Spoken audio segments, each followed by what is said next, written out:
Un autre point qui différencie des variables, les variables sont toutes précédées dans leur syntaxe d'un $, alors que les constantes n'en auront pas. Pour notre expérimentation, nous allons créer une page à partir d'un modèle, page PHP, et nous allons prendre pour exemple la création d'un paramètre de configuration.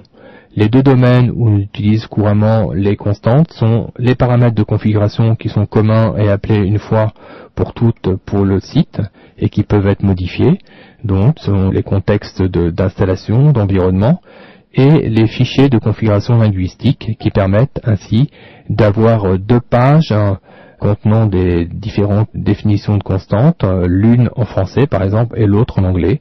Et il suffit ensuite de basculer d'une page à l'autre pour passer de français en anglais. C'est en gros les deux utilisations principales des constantes.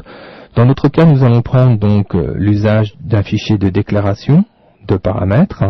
Nous allons donc déclarer notre constante avec la fonction define.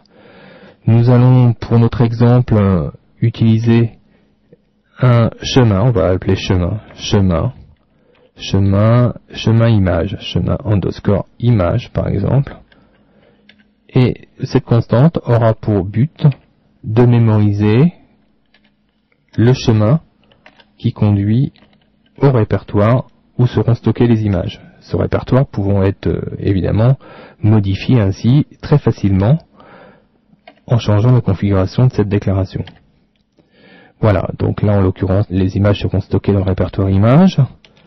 Voyons maintenant comment utiliser cette constante, et pour cela je vous suggère de faire un simple écho de sorte à l'afficher dans la page lors de notre test. Nous allons donc reprendre le nom de cette constante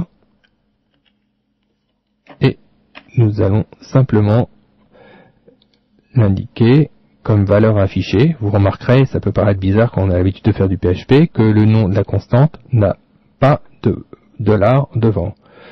Nous allons enregistrer cette page dans notre répertoire habituel, répertoire de syntaxe pour l'instant.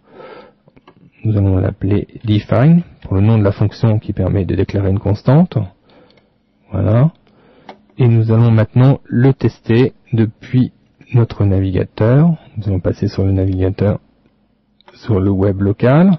Nous allons maintenant ouvrir ce fichier qui s'appelle define et nous apercevons que ce qu'il en résulte, c'est l'affichage du répertoire image qui est ni plus ni moins la valeur qui est attribuée à la constante chemin image.